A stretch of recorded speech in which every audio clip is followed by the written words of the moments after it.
السلام عليكم ورحمة الله وبركاته، حبايب قلبي عاملين ايه؟ يا رب تكونوا بخير. النهارده هنعمل مع بعض حاجة حلوة قوي وسهلة ولذيذة وسريعة، مش تاخد معانا اي وقت ولا اي مجهود.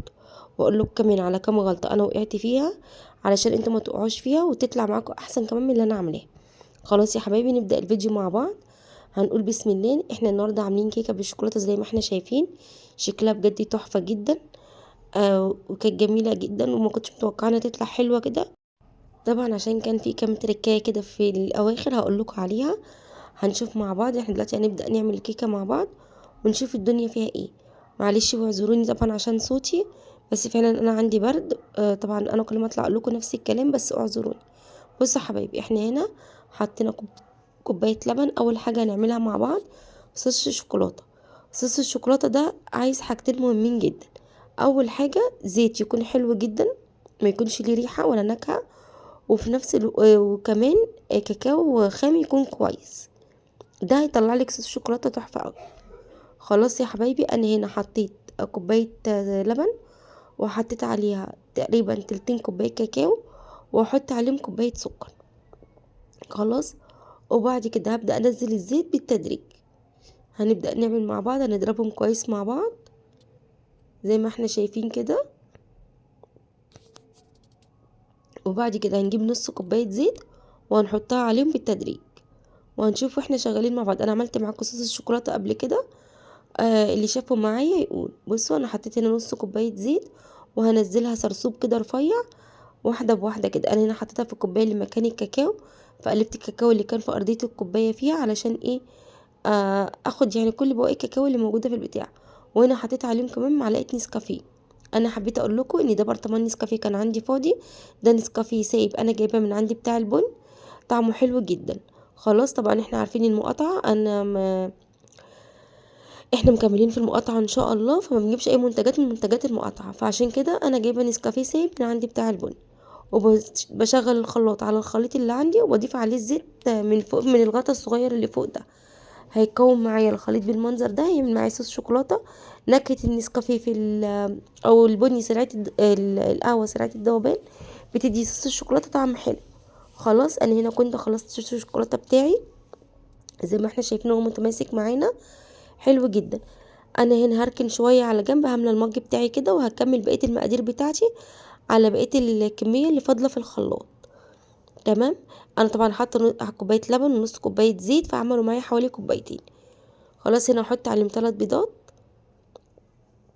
وحطيت كمان على صوص الشوكولاته رشه فانيليا. تمام كده. انا كنت استخدمت باكوين فانيليا.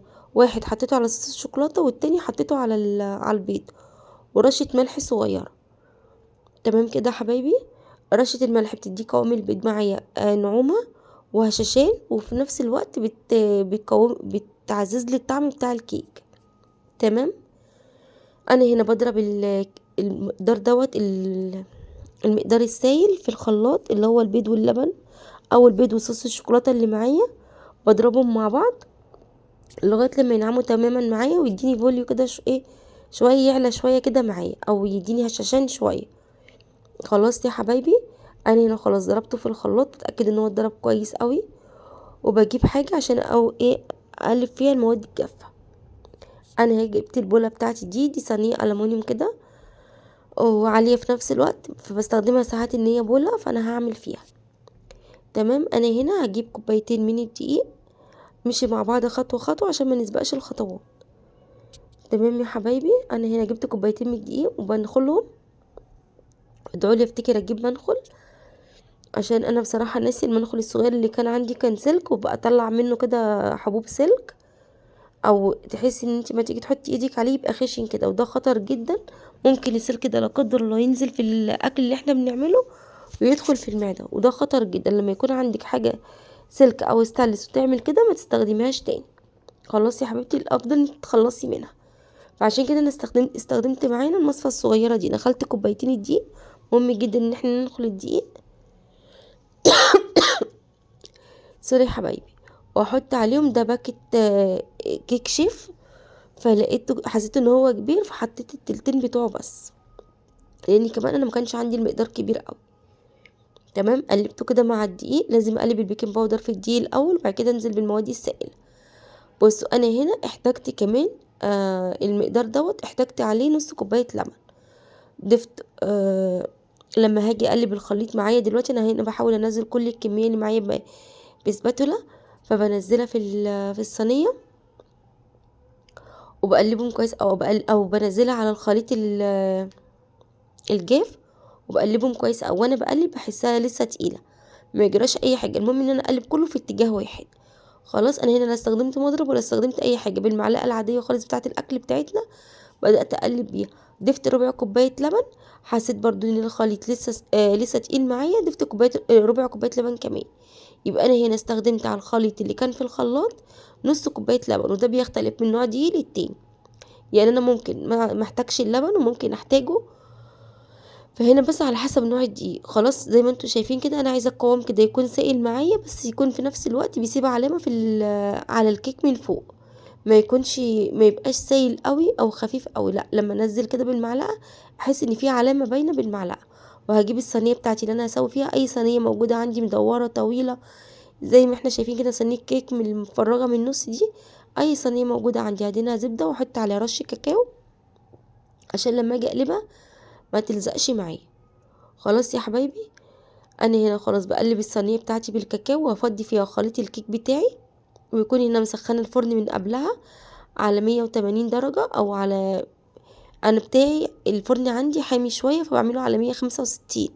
خلاص عشان كمان يسوي لي الكيكه وما يحرقهاش معايا.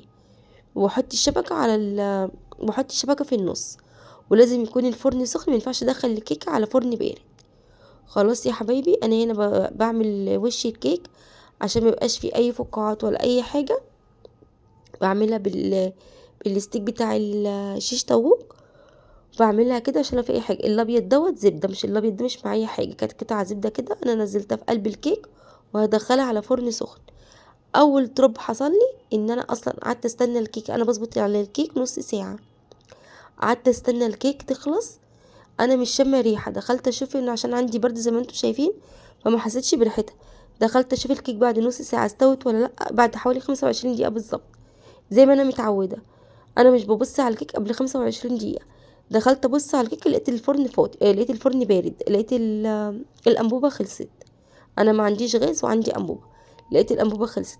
بص قبل ما احكي لكم برضو، انا هنا جبت مج لبن صغير، ده بتاع القهوه، الفنجان بتاع القهوه، حطيت فيه لبن وحطيت عليه معلقه سكر، وهبدا احط اسقي الكيك باللبن كده. خلاص يا حبايبي، فرحت عامله ايه، رحت مولعه طبعا الفرن الكهرباء، سبته سخن شويه وحطيتها فيه، ما كنتش ضامنه انها تطلع هشه كده، بس اكيد هو لو كان الفرن اسخن، الفرن السخن اللي انا دخلتها عليه على طول كانت هتبقى هشه عن كده بكتير قوي، لاني تخيلوا ان انا عملت معايا التروب ده وطلعت كده، امال بقى لو كان الفرن سخن كانت هتطلع عامله ازاي، كانت هتطلع احلى بكتير قوي.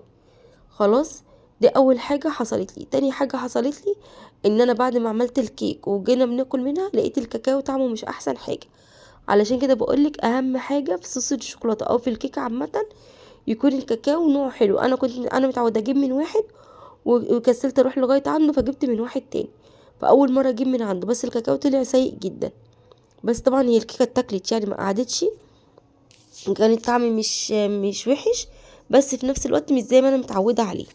خلاص، في اهم حاجتين تتاكدي من الفرن بتاعك، دي اول حاجه. تاني حاجه تاكدي من نوع الكاكاو اللي انت جايباه.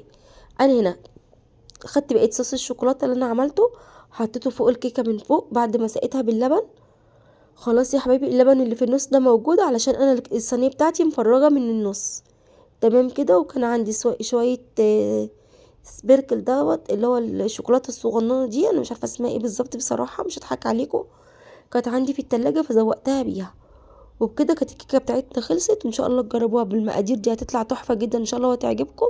ونخلي بالكم من الكام تكايه اللي حصلت لي، واللي وصل معايا لغايه هنا ما ينساش اللايك والشير والسبسكرايب للقناه وتعليق حلو منكم. اشوفكم على خير، والسلام عليكم ورحمه الله وبركاته.